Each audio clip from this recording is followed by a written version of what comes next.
The movie begins with the Duncan family happily celebrating their daughter's birthday, showing their wonderful bond. In the present, William and Kat play softball, having their father-daughter moment with their favorite sport.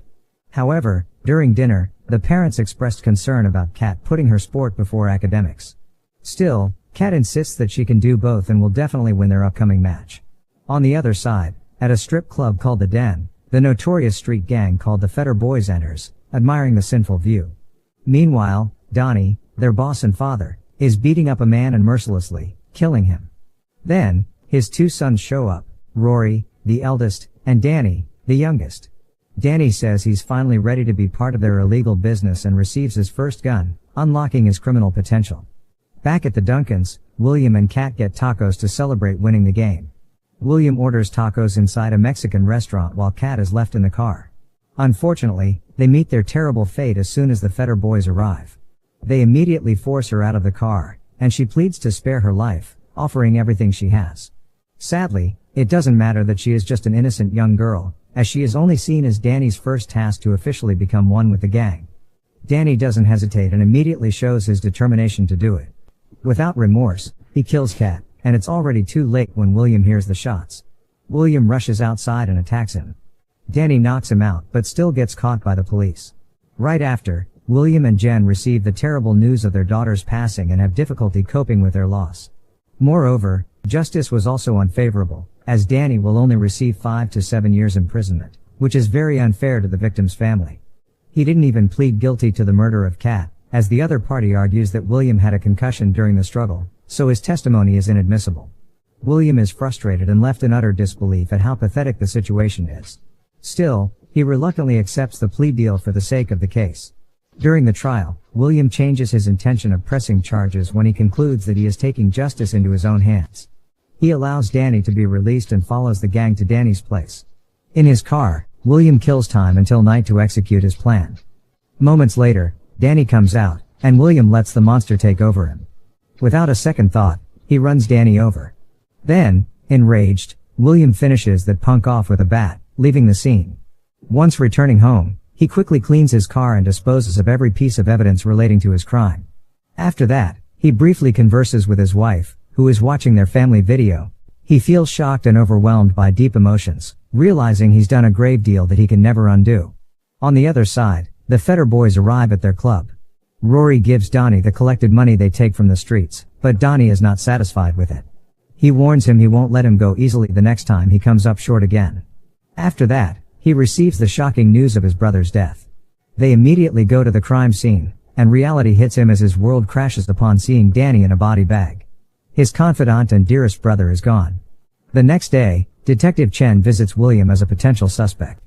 Although he looks quite tense, William insists he has nothing to do with it. Jen then supports his claim that he was at home last night. However, after the police leave, Jen confronts him. They get into an argument where he gets offended by her suspicion. Frustrated and hurt, they struggle to sympathize with each other as they continue to grieve their loss. At the club, Rory is determined to kill the murderer of Danny. So he orders his men to hunt down the man responsible, whom they confirm is William based on Luna's description. The following day, Rory and Henley find William working on his laptop outside a cafe. They take the opportunity to ambush him from behind by swiftly approaching him. Fortunately, William counters them just in time. He tries to escape but eventually gets caught, hanging for his life. But with his skills and experience, he kills Henley and escapes them again. He reports them to a passing police car, but Rory smoothly gets away despite being involved in many crimes. Upon reaching home, he feels threatened and immediately locks the house. Jen then suggests they call Chen for protection. At the crime scene, police find out it's another one of the Fetter Boys, which makes this a serial crime. Chen receives a call from William, and they meet at Duncan's home. There, Chen confirmed the suspicion of William's involvement and made it clear to him that he had started a war with Rory when he decided to take revenge against Danny. He also reveals William's Marine record, seeing he can handle himself. However, he still grants William's request to protect his wife by stationing a squad car outside his house. After that, a car smuggler named Dante enters Roach's illegal auto shop and starts selling smuggled car parts on the black market. He sells them the car in exchange for money, but instead he receives a bag of high-grade guns he could sell for an enormous amount. That night, William confesses to Jen about killing Danny as revenge for taking away their daughter. Suddenly, the squad car leaves the area when a bottle is thrown at them, making way for Rory and Donnie to intrude into the house. Their short introduction and small talk soon escalated to Jen's death and William being shot to the ground. In a pool of blood, William still manages to call 911 as the Feder leaves. The next thing he knows, he's confined to the hospital, sadly without his wife. Emotionally distressed and physically helpless, he tries to escape and express his unwillingness to live anymore. Still, the medical staff does everything they can to help him.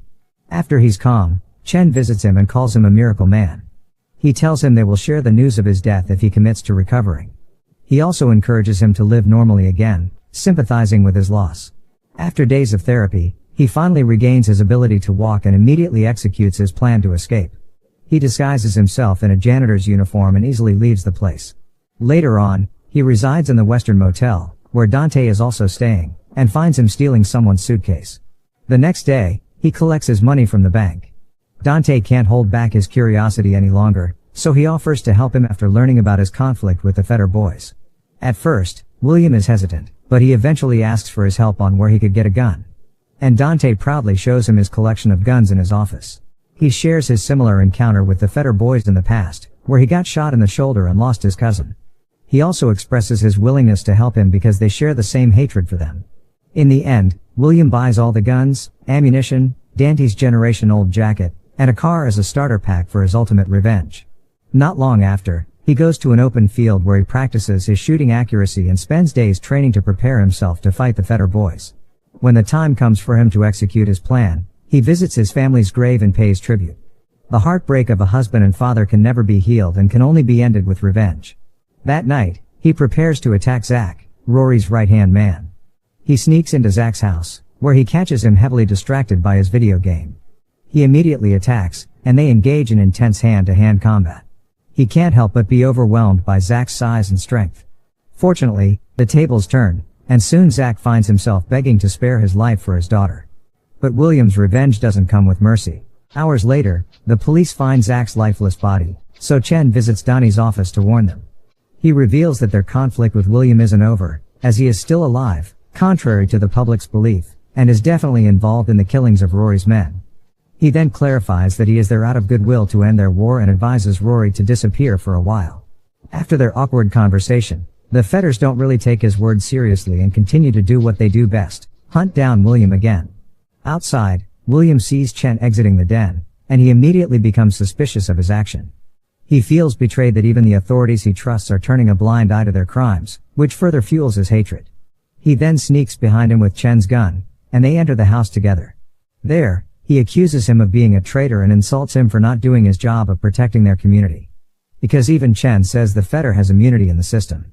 Still, Chen stands against William's killing spree. The situation is unbelievably ironic when they couldn't even hold the Feders accountable. So, William warns him that it will soon be over, but if he gets in his way, he will kill him. The following day, Donnie orders Rory to ultimately eliminate William, and they immediately take off. Unknown to them, William had already predicted their next move and hid in his car parked outside the club. He puts on his best drunk acting skills and quietly ends the bouncer. He goes directly to Donnie's office, shocking him. Donnie already knows what's coming, so he tells him to get it over with.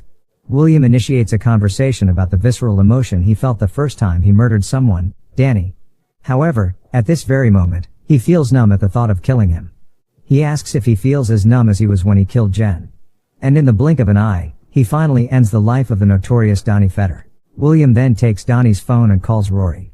With no remorse, he breaks the news of his father's death, but no tear drops from Rory.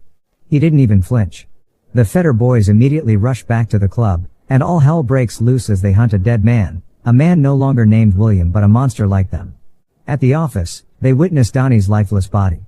However, Rory feels nothing and is somewhat detached from his paternal relationship. Nonetheless, they're not there for him but for William. Suddenly, William speaks through the speaker, informing them that he is still present in the club. And the hunt begins. At first, he sings them a lullaby but quickly becomes violent as a shootout ensues. He then takes one of Rory's boys and threatens to kill him, but Rory kills him instead. Fortunately, he manages to escape but with a shoulder injury. He drags himself up the flight of stairs as Dante watches him struggle.